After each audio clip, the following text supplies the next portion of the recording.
Hello, everyone. My name is Sam Suber, and I'm the chair of the Professional Development Committee. I'd like to welcome everyone to the December webinar. Just to let you know, this webinar is being recorded. Uh, this month's presentation is called Introduction to MarcEdit, presented by Natalie Hall. Natalie is a Technical Services Coordinator at Moraine Valley Community College. She's also an adjunct instructor at Dominican University, an adjunct faculty member at College of DuPage, and an instructor at Library Juice Academy, where she teaches various courses on information organization and cataloging, respectively. With that, I'll let Natalie take it away. Hi, everyone. I'm really happy to be here with you today and sharing my enthusiasm for MarcEdit.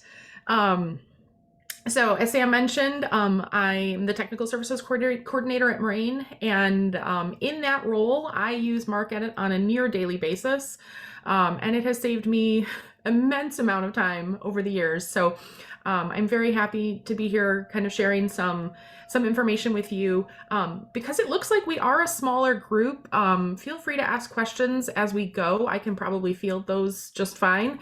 Whereas if we were a very large group, that might be difficult.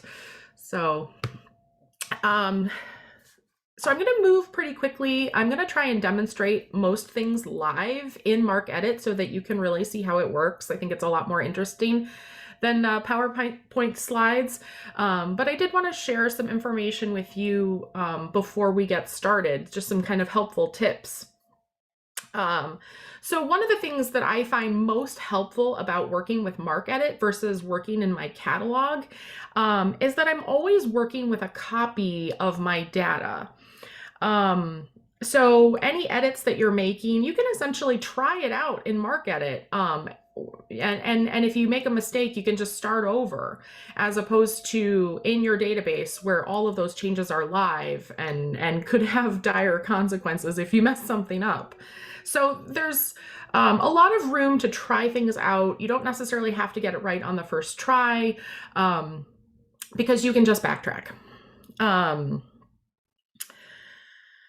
I also recommend, just kind of as a general good practice, know how many records that you're starting with, and then verify that you have the same number at the end. I have had occasional instances where a record goes missing, and usually the record is still in there, but there's some reason that MarcEdit isn't recognizing it, and it almost always causes an issue when I try to reload the records. So just make sure that you're starting and ending with the same number. And then I also recommend saving frequently, but maybe using different versions of save your file with a different name so that you can backtrack easily. You can go back a single save file as opposed to having to start all over, particularly if you're making a lot of edits. So this is basically what I'm hoping to get through today. And I'm going to try and save some time for questions, but also feel free to throw those in the chat. So kind of a lot, but I think we can do it. So just a little background. If you're not familiar, MarcEdit is a free software program that was developed by Terry Reese in about 1999. It was originally intended for his own personal use. He was working on a large data cleanup project at his library. But fortunately for all of us, he decided to make it freely available and has continued to maintain and develop and add new functionality to it through the years. So if you've not already downloaded MarcEdit, you can do so at the MarcEdit website. The installation process is pretty straightforward, pretty typical. There are versions that are available for Windows, for Mac, and for Linux. I also want to point out that there's quite a bit of help available to people who are getting started with MarcEdit. So on the MarcEdit website, there is a help section. And when you click through that, this is what you get. I find in particular that the listserv is very helpful. It's active.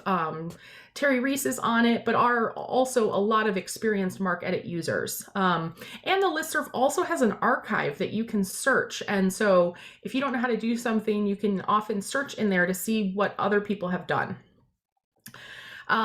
Terry Reese also has a YouTube channel where he posts video tutorials and new release information. Recently, during the pandemic shutdown, he did a series of shelter-in-place webinars that were really fantastic. And they updated some of his older videos, as well as talked about some of the new features available in MarcEdit. This is our main, when you first open up the software program, this is the main MarcEdit window that you see. So there is some help that's available within this window as well. Some of it duplicates what's already on the website. So you can also go there. Most of our editing and most of what you're going to be seeing today actually happens within what's called the MarcEditor. So when I open up MarcEdit and we start working on some edits, that's where we're going to be for most of this. But there are other tools in this main MarcEdit window that we will also need. This main page is customizable, so you can put the tools on here that you use most frequently, and you can get to that as well as a bunch of other settings by clicking on that little teal gear icon. And that'll open up this. So this center window, you can select the programs that you want to display on that main startup page. And then all of our other settings for MarcEdit are over here on the left. So lots of things can be changed in here. Largely the default settings are okay for most people. But if you're having any problems, that's certainly the place to start. So there are settings, for things like character encodings and language and display settings, file associations, folders. In particular, I've made the font a little bigger today so that it displays a little better in Zoom. So that kind of thing, all available in there. So kind of good to check out, see if there are any settings you need to change.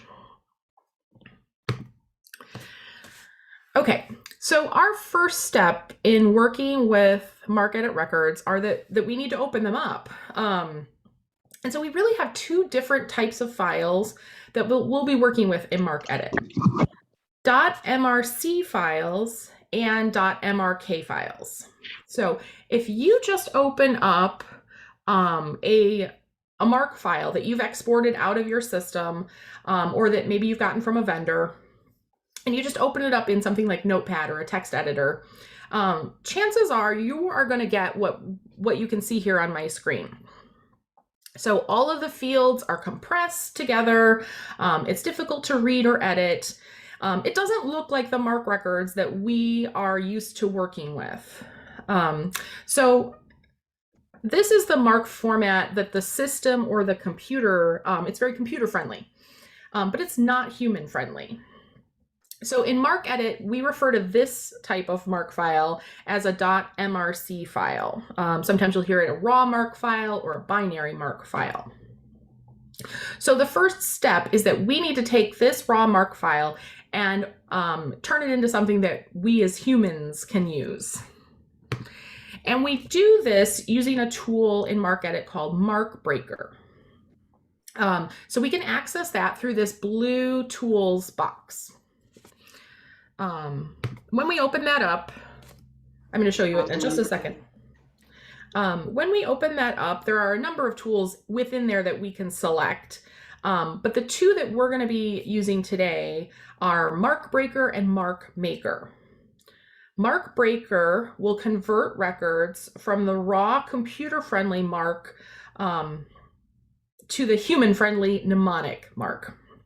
And then MarcMaker does the opposite. It converts it back from the human-friendly version to the computer-friendly version. So here's what that looks like. So we select our operation or our tool under select operation. In this case, MarcBreaker is the default.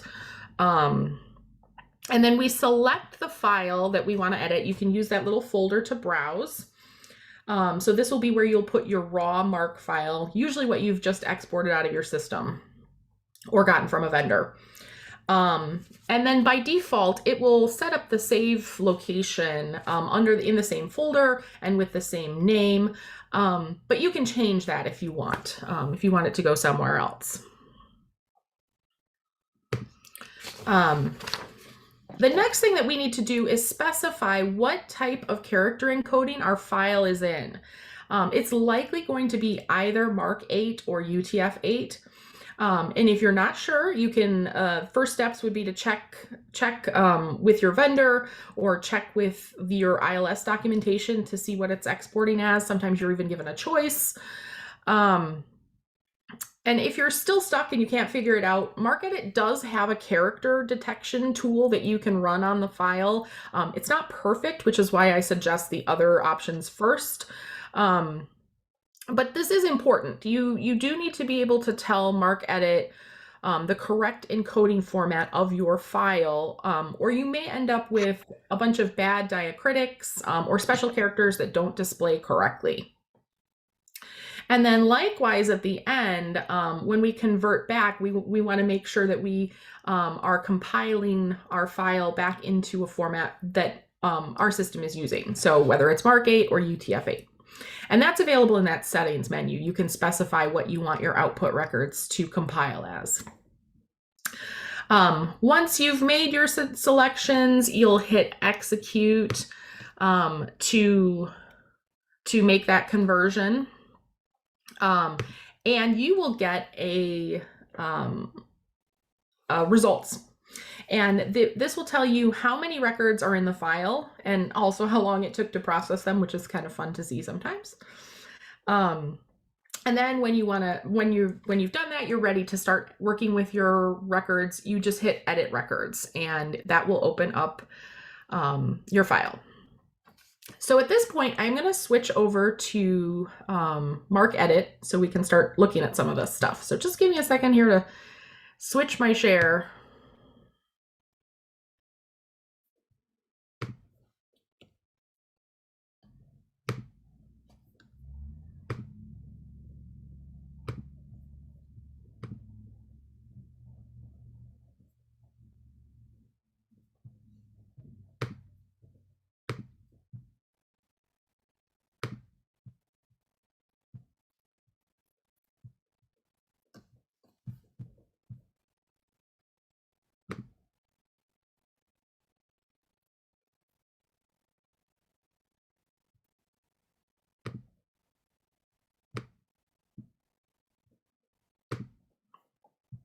Okay, so hopefully you can see MarcEdit on the screen now.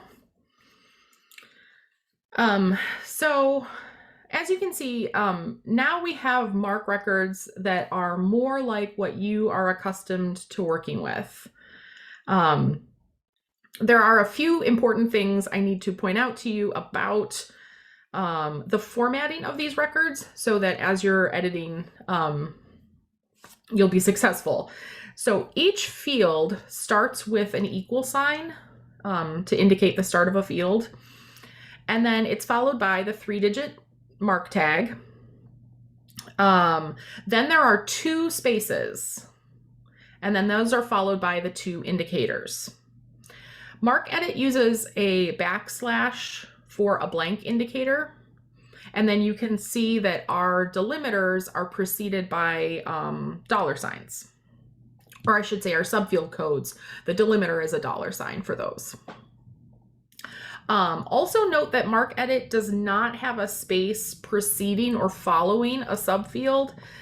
So you'll need to be careful when you're editing.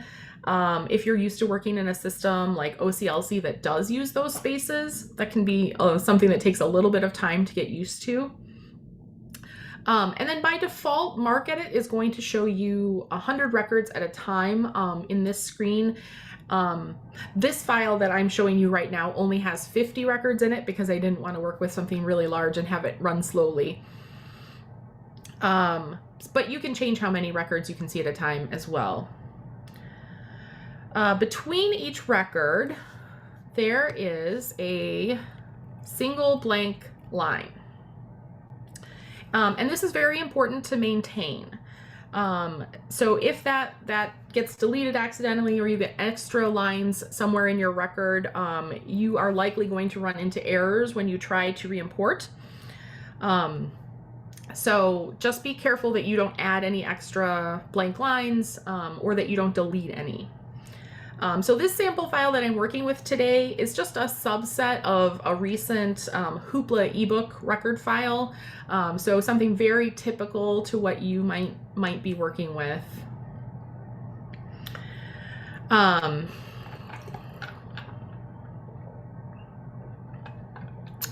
So the first thing I like to do when working with a new file is run something called the material type report.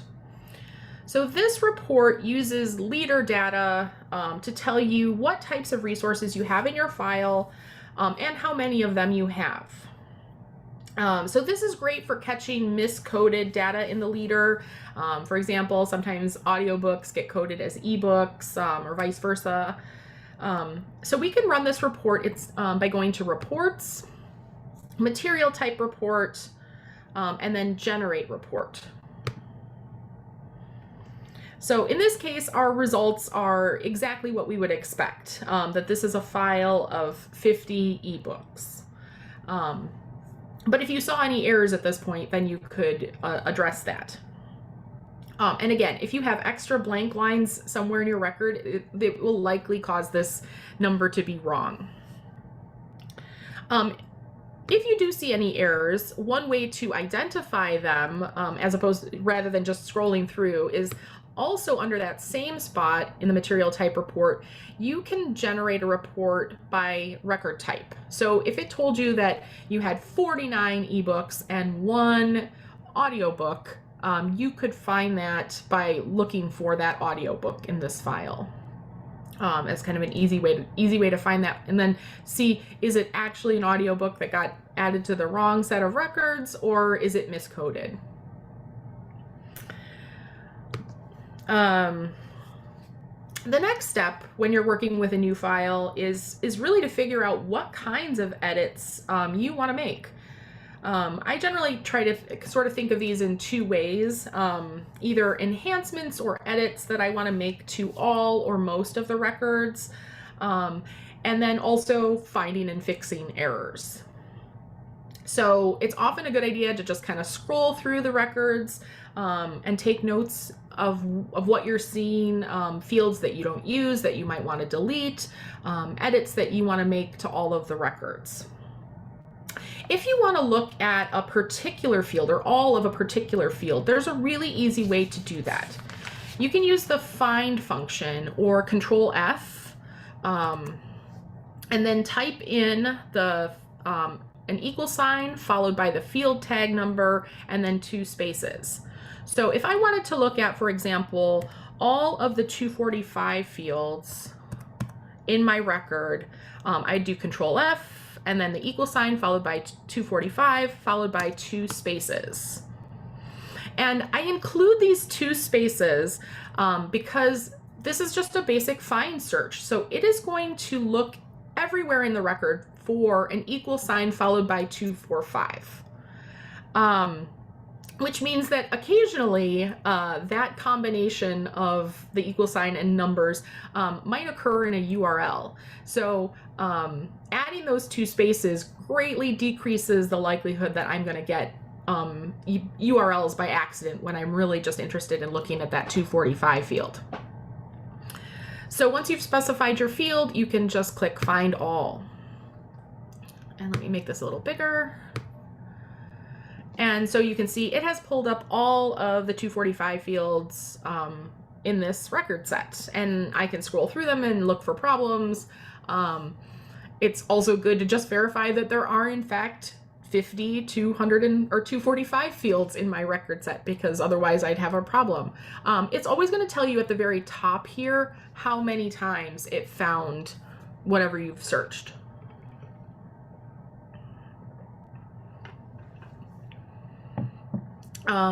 You can also jump to a particular record. If you click on it and then hit jump to record, it will jump you right to that record in the file.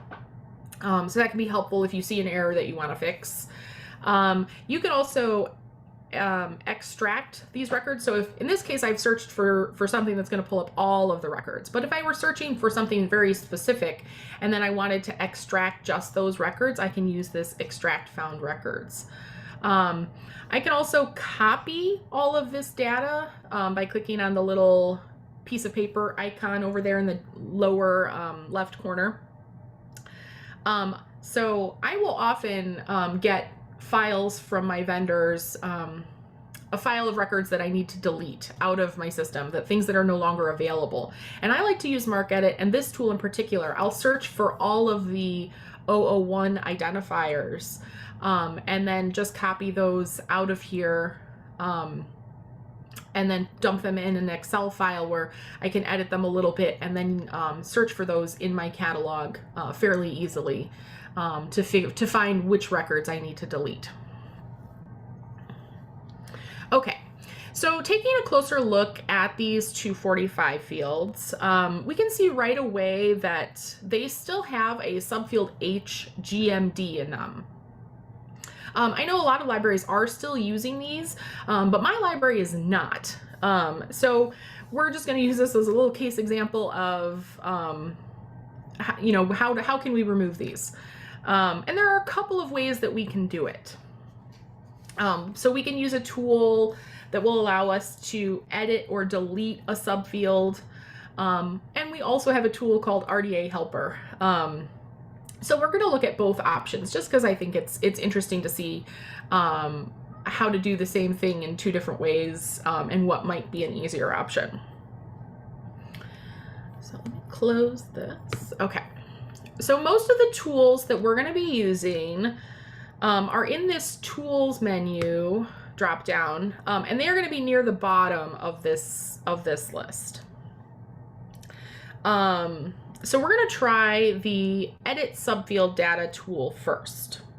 So I just select it. And when using this tool, we need to tell MarcEdit which field and subfield we want to work with. So in this case, we're talking about the 245 field, and we want to delete the subfield H. Now, if we only wanted to delete subfield H that contained a particular type of GMD, we could specify that GMD in this field data box, and then when we told MarcEdit to delete it, it would only delete the ones that matched what we put in that field data box. In this case, we want to delete all of those subfield H GMDs. So we're going to leave that field blank. One way to think about many of these tools that we're going to be looking at is that they are essentially complicated find replace tools. So sometimes I think thinking about them from that perspective makes it a little bit easier to understand what to put in these boxes. So in this case, we are just telling the system that we want to find all of the 245 subfield H and delete them. Now, before I tell MarcEdit to delete, there's a new feature that was very recently added to MarcEdit within the last update or so that lets us preview our results to make sure that what we're about to do is what we meant to do. This is really helpful. In the past, it was a little bit like, I think this is what I want to do.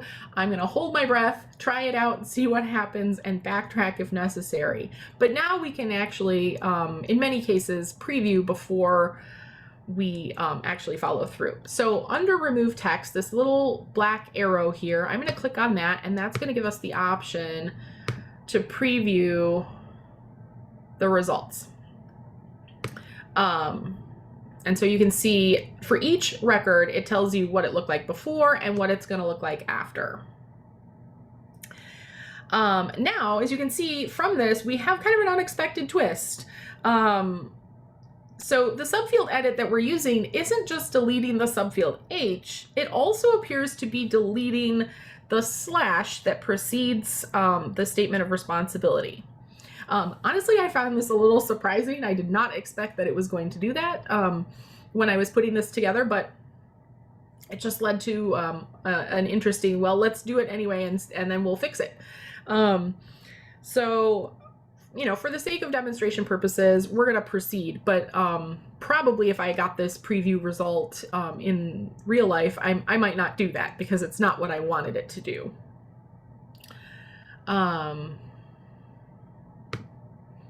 But just for demonstration purposes, we're going to do it anyway. So I'm telling it to remove the text and I'm confirming. And it tells me that 50 modifications were made.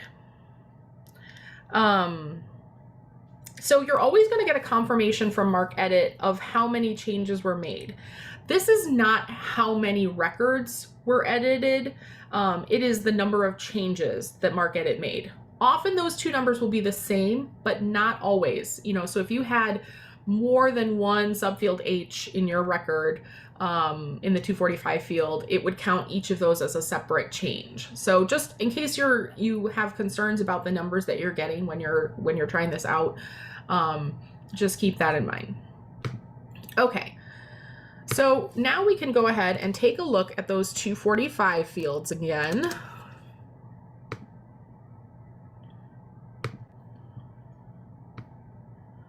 And you can see, in fact, it is what we were expecting. That subfield H was deleted, as was the preceding punctuation before the subfield C. So this is not ideal, but it gives us an opportunity to practice adding that slash back in. So to do that, I can use a tool called the Edit Field Data tool. So you can see right away, this tool doesn't have as many choices as the Edit Subfield tool. But again, it's basically just a find replace. I get to specify my field, the 245 field.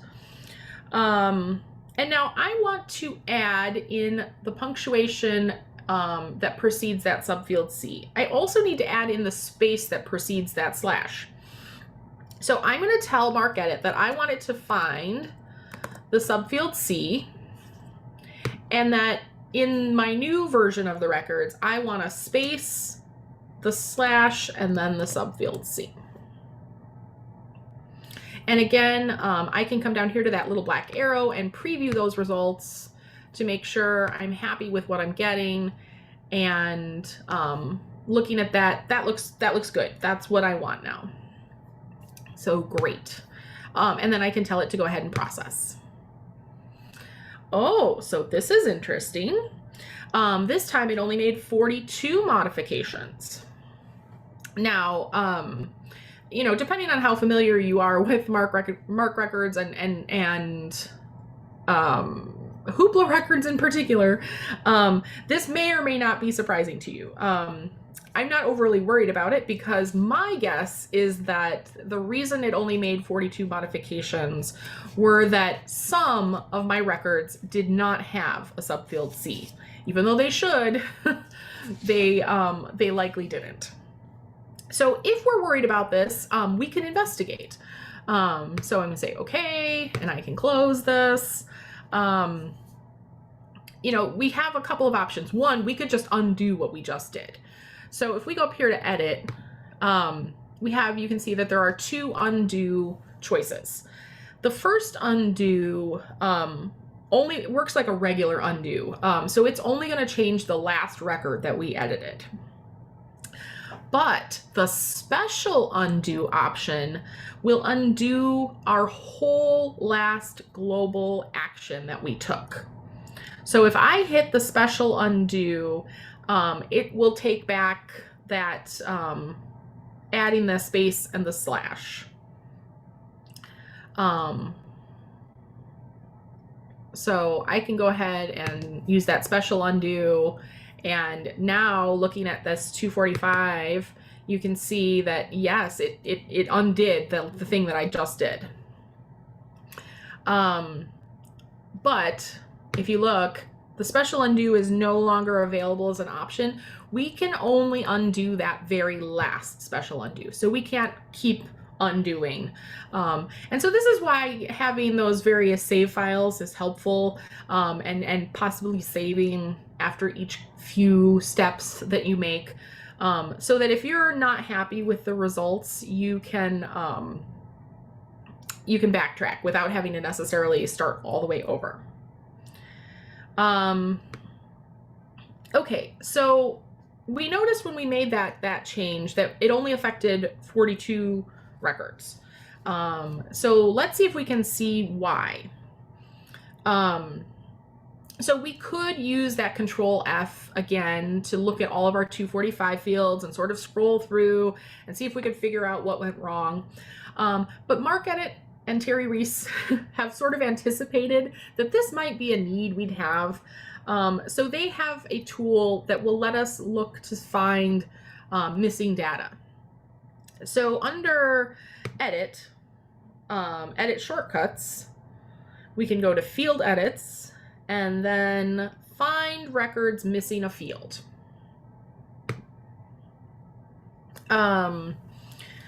So you could use this to find records that are missing a whole field, but you can also use it for a field-subfield combination. So, I was predicting that probably the reason that happened was that we were likely missing had some records that did not have a subfield C in the 245. So I can tell this tool to look for records that don't have a 245 subfield C. And hit OK. It's going to ask me to confirm that I want to do that. I'm going to say yes. And it found 8 records. So that makes sense. We had 42 records that did get changed and 8 that didn't. And the 8 that didn't are missing that subfield C. So logically, we're in a good place. And at this point, again, I could select one of those records and use the jump to record function to get right to that spot in the Marc files. If I wanted to, add a subfield C or make any other changes, really. So that is an option. Okay. So I mentioned that there were 2 ways to delete the subfield H. So I want to show you the other one, but I need to switch my file here quickly. So hold on just a second.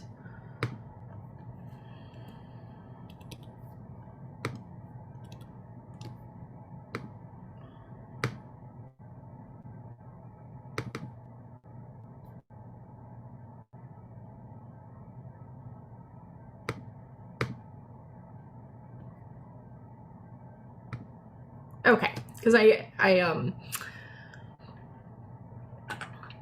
having deleted those GMDs out of there, I couldn't show you how to get rid of them a second time without reopening the file. So now we're back to our original file. So the way that we did it was a little convoluted because we had to go back in and add that slash. There's an easier way. So again, MarcEdit or Terry Reese have anticipated that there are a lot of libraries who might want to make this kind of change. And in fact, might want to make a number of RDA related edits to their records. As we're in this period of transition, we have a lot of older AACR2 records in our catalogs, and people have been, moving to RDA over the last decade. So there's a tool called RDA Helper. And so with this tool, there are a bunch of RDA related edits in it. And you can choose which of them you'd like to use. So you can use all of them, you can use some of them. It's up to you. So for example, if our records didn't have 3, 3, 6, 7, and 8 fields, we could add them. MarcEdit is going to figure that out by using leader and fixed field data. So to determine what type of content media and carriers that should be included in those fields. We can ask it if we have a bunch of records that have 260 fields and we want to convert them into 264 fields. We can ask this tool to do that and to tell it to use, copyright symbols and things like that. You can see over here on the right-hand side, we have the option to delete the GMD. Or if you're a library that is still using those and you have a bunch of files that don't have them, you can use this to generate the GMD. And then another thing that is really helpful in here is that you can also use this tool to expand many of those common AACR2 abbreviations. And you can edit both which fields you want those expansions to take place in, so you can limit it if there are some that you don't want to change. And you can also edit the list of abbreviations that it's looking for and changing. So if there are any in here that you don't want to change, you can take them out. Or if there are any in here that are missing for your particular collection, you can add them back in. So this is very nice that you can customize that in this way. Right now, let's not worry about all of those. Let's just use this to delete our GMD. So I've got that checked. And I just hit OK. And it's going to run. This time it doesn't tell you the number of changes that have completed. It just tells you that the process has run. So we can go ahead and look for our 245s again.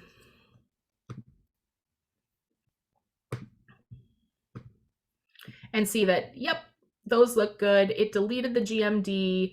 If you look down here at like record 7, you can see this was one of our ones that didn't have a subfield C, but it was able to delete the GMD, no problem.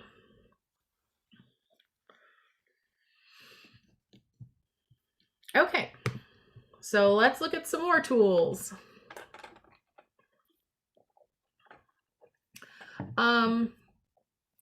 So one of maybe the more common things that we will do with our MARC records, just deleting fields that our system doesn't use or that are for other libraries, things we don't need. So for example, my library uses a unique collection code for each of our vendors and collections in the 003 field. And we do this just to make it really easy that if we stop a service or are no longer subscribing to a particular product, to find all of those records in our catalog very easily and remove them. So in this case, for my records, I frequently will delete this 003 and then add a custom one.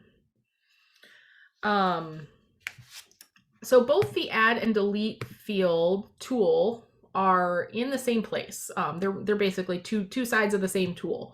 So we can go to that add and delete field utility. And I can tell it what field I want to, delete. Now, this as it is right now is going to delete all of the 003 fields in the records. If, however, I only wanted to delete some of the 003 fields, I could specify that in this field data here. So if some said hoopla and I wanted to save them and only delete the ones that said MWT, I could specify that. But in this case, I want to just go ahead and delete all of them. So I'm going to leave that field data blank, and I'm going to click delete field, and it deleted all of them. All 50 were deleted, and so you can see over here now this record no longer has an 003 in it. So now I want to add my new 003 field. So again, we need to specify the field that we want to include. We also need to put in the field data that we want to add. In this case, because this is one of our control fields, I don't need to specify indicators or subfield codes. But if I were adding a field that uses indicators or subfield codes, I would need to include them in here. So I'm going to add this. You can see there are a bunch of options under add field here. Insert before, insert last, add field only if not present, add field only if not a duplicate, etc. In this case, because I don't have an existing 003 field in any of these records at this point, I don't need to worry about those options. And I can just tell it to add the field. And it does. So 50 fields were now added, and you can see that now hoopla has been added. Okay. Let's see what we have for call numbers in this file. So under reports, there is an option to do a field count. Field count is going to show us, let me see if I can make this a little bigger. Maybe, no. Yes, there we go. The field count tells us all of the MARC fields we have in our records, how many of them we have, and in how many records they are in. So this can be a lot of really helpful information if you want to see if there are fields that your record doesn't use or your library doesn't use, or that you have the right number of fields in a record. Very helpful. So looking at our file here, we can see that some of our records have 082 Dewey Decimal Classification numbers in them. We don't have any LC classification numbers. And instead we have all of our records have a field 099, like local call number. And we can look at our record over here and see that that is ebook hoopla is what that says. Okay. So depending on how you do things at your library, this might be fine. You might not need to do anything with this. But of course I'm trying to show you things today. So let's try and add, well, let's first get rid of that 099 field. So again, we can use this delete field tool and we can just get rid of all of those local 099 call numbers. And it did exactly what we expected. Okay, so now let's try and add some LC call numbers. Under tools, under call numbers, we have an option to generate call numbers. And we can add this to selected records or we can add it to all records. We can choose either Dewey or Library of Congress, or you can run the process twice and get both. You just can't do both of them at the same time. So this tool is using OCLC's Classify web service. It is essentially matching, using ISBN data and identifiers in the 001 to match on OCLC records and bring back any call numbers that it finds. And it works pretty well. While you're doing this, you can also use it to add fast headings if you would like. So then you have this tool. So you can ask it to, as it's doing this process, also calculate cutters and dates. You have some different options. I generally will ask it to use subfield Z for matching. So that would be older or potentially invalid ISBNs. If your records already have some LC call numbers, you can tell it to skip those ones by indicating which fields have LC call numbers in them already. In our case, we already established that there are no LC call numbers in this file, so we don't need to worry about that. And then we can tell it where we want it to put any call numbers that it finds. So I'm going to tell it to go ahead and put those in an 050, first indicator blank, second indicator 4. And then I'm going to tell it to classify. And hopefully this won't take very long. It does go record by record. When I tested it, it took about 30 seconds. So we'll just be patient here and I'll get a drink of water.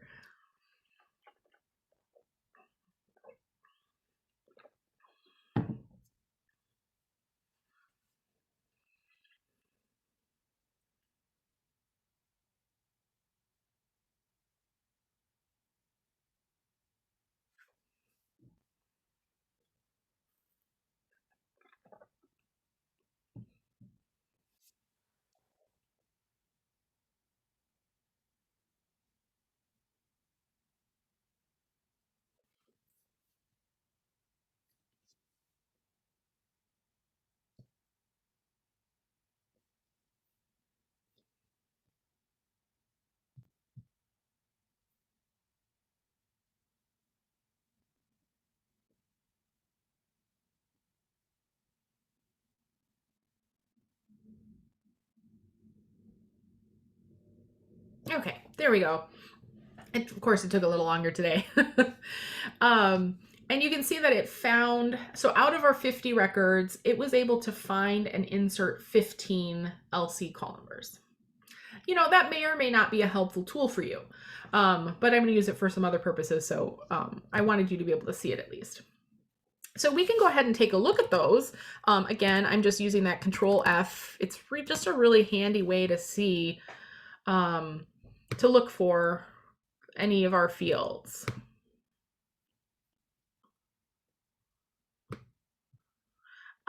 So had a question in the chat. Why would it have to calculate cutters and dates for LC call numbers? Those are already part of the LC call numbers. Yeah, they should be. And in the case where they exist, I'm pretty sure it leaves it alone. But sometimes you only have, you may have records that only have a class number. I've definitely seen those. So yeah, I usually leave that box checked, but it depends on what you're trying to do with this information and how critical it is for it to be specific. It's going to grab the whole call number that it finds in OCLC. So if there is a cutter and a class number there, it'll just take all of it, but it will try to calculate if that information is missing. So you can see these are the call numbers that it pulled, and they look pretty good. And you could obviously go through them, jumping to each record to make sure that they looked appropriate. We're not going to do that today, of course, but it's an option, and it generally does. I have found it works pretty well. Okay. So now that I have these call numbers in my record, I like to, or my library uses ebook at the end of our ebook records in our catalog. I should mention that those call numbers don't actually display to our patrons. We can see them on the staff side though, and so they're helpful for collection development purposes. It just makes it easy for our librarians to spot the ebook versus the print versions. So I'm going to use a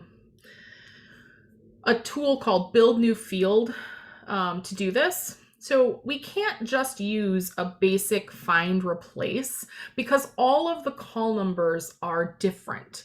So we can't ask it to just find, we can't match on a particular call number because all of these call numbers are different. Now, there is a way to do it using something called regular expressions, but that's a bit out of our scope today. Regular expressions can be used in MarcEdit very effectively, and they increase the options of things you can do. They're very, very powerful.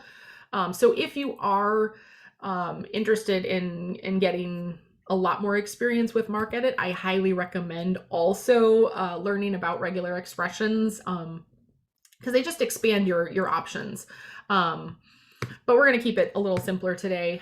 So I want to use this Build New Field tool. So the Build New Field tool will let me take pieces of information from anywhere in my Marc record and use it to build a new field. So I can tell it that I want to build a new 050 field. So I'm going to type in = 050, my 2 spaces, and then my indicators, blank 4.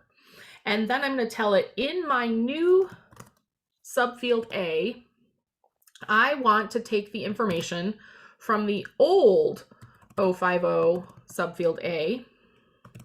And then in my new subfield B, I want to tell it to take information from the old subfield B. And then to the end of all of this, I'm going to put a space and add ebook. And then I'm going to tell it that I want it to replace the existing field because I don't want to end up with 2 050s in my records. I could also tell it to add the new field only if I didn't have an existing call number in there, but because I already do, I don't want to do that. And then I'm going to tell it to process. And we had 15 LC call numbers in there, so we should have seen 15 changes, and that's what we did. So then we can look to see what those look like.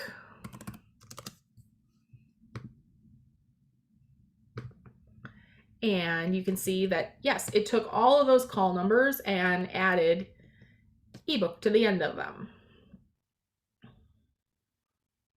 So this tool, very, very helpful. It gives you some of the power of regular expressions without having to know regular expressions. So being able to work with variable data like this. I have previously used this tool to build a URL when I knew that an identifier was part of a URL, but I needed to change a lot of other information in the URL. And so I was able to just extract the URL or the ID and then use it to build URLs. I've added prefixes to call numbers. You've just seen that we added ebook to the ends of call numbers. You can use it to add proxy information to a URL.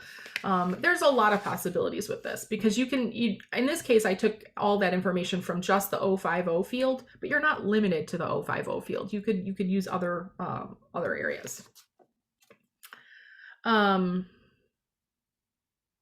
Okay. Let's also take a look at our 856 fields that we have in this record. So let me just do a quick search.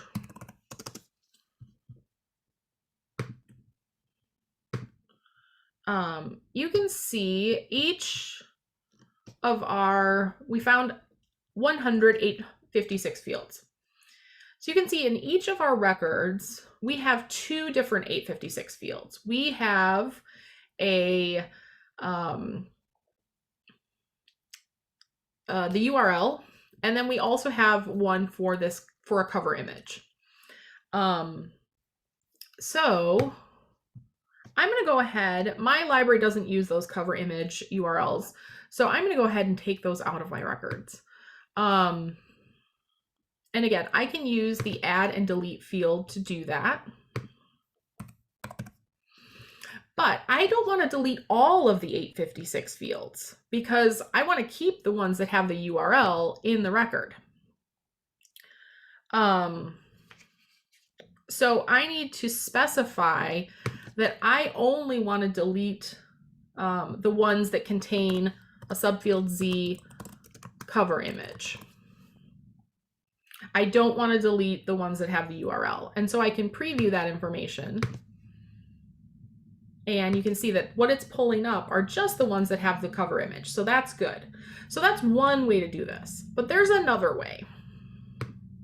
And that is, if we come down here to the delete field options, we can tell it to remove by field position. So in my records, that the cover image URL is in the second, it's always the second URL. So I can tell it that I want to delete the 856s that are second. And again, we can preview those results and we get the same information. So we know we're good. So we can go ahead and delete those. And it deleted 50 fields. Now my library also adds a help page. We add a link to a help page that explains for our patrons how to sign up for Hoopla. So we can add an 856 field that has that information. When I'm adding a field, I need to remember to tell MarcEdit that I want to add an 856 field. I need to give the indicators, and then I need to specify what that URL is, and I'm just going to make it up, helppage.com. And I can specify the whole field that I want it to add. So the indicators, the subfields, in this case, I'll also add a subfield Z to view help page, or something like that.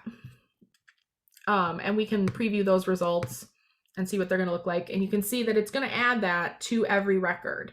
But it's very important when we're adding that we remember that we need to give those indicators in there as well. MarcEdit doesn't have any way of knowing what you want it to include if we don't do that.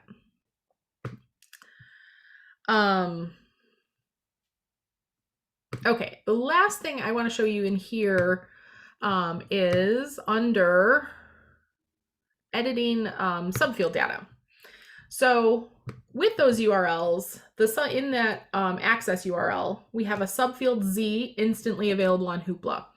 My library doesn't use that language. We have some other language we use that we like to be consistent with. So if I want to change that, I can go to this subfield and I can tell it what data is currently in there. And I can tell it what I want it to replace it with.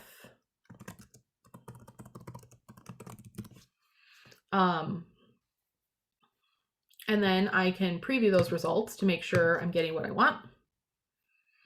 And you can see that it is just changing. Everything is staying the same, but it is changing that subfield Z. So at this point, I could say, go ahead and replace that text. And I got my 50 modifications and everything looks good. Okay, we are running a little short on time, so I am going to jump I want to make sure that I show you task lists. So at this point, we've been making all of our edits individually, one edit at a time.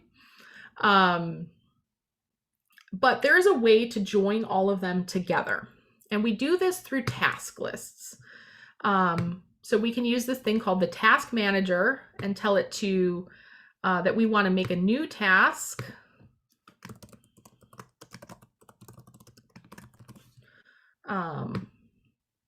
And then we can, using these little buttons down here, we have add, copy, delete, or edit a task. So we can add, and you can see all of the tools that we've been using are in here. So we could, you know, go ahead and delete that 003.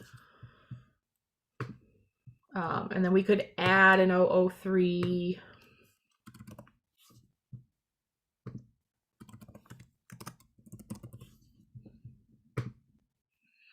And, you know, and as many edits as you want to make. Most of the edits that we've looked at are in there. Not all of them, but most of them. So you can just add them all in here in the order that makes sense. And you can reorder them by clicking on them and clicking these arrows over here. And then once you're done, you save it. Then when you want to run those edits, you go to Tools, Assign Tasks, Currently Available Tasks, and you find your task that you want to run and you click it. And it will make all of the changes all at once. This is incredibly helpful because it means that you don't have to remember all of the edits that you made last month for this month's set of files. You can, I like to set these up by vendor and then by material type because I have edits that are specific to those. So I have lots of tasks set up. And so every month I can just run the task rather than having to go through that whole process of figuring out what to do. It also means that you may be able to involve staff who don't have your same level of expertise using MarcEdit, but they can still help you with loading and editing files because they can run a task. So just lots of options open up for you with this. It's very, very helpful. Okay, I am nearly out of time here, unfortunately.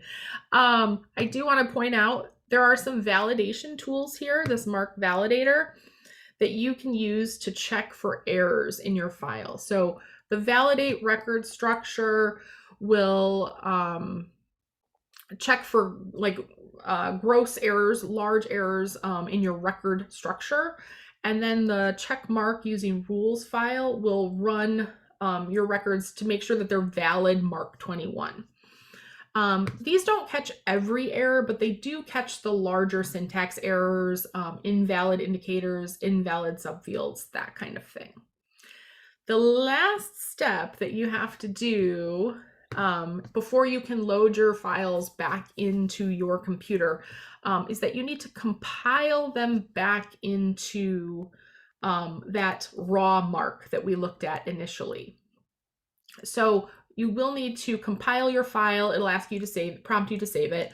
And this will move this from a .mrk file back to a .mrc file. And with that, I probably better stop talking. Are there any questions? I'm sorry, I was not quite as fast as I thought I was gonna be.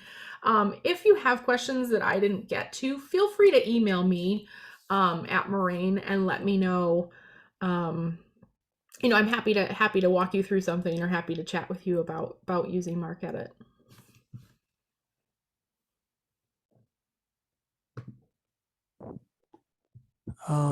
I guess I don't see many questions in the chat. Oh, there's one right now. Great. What ILS do you have? My library uses Sierra from III.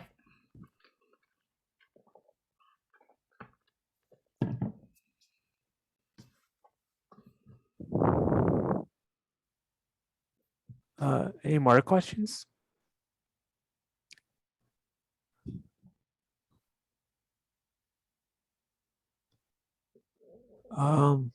I guess not. So thanks again for Natalie for presenting. It was a great presentation. Um, I guess if you have any further questions, Nellie is there available previously with that email. And I'll send out the recording to the listener later this afternoon. Thanks for all attending and hope you guys all have a great rest of your day. Thanks again.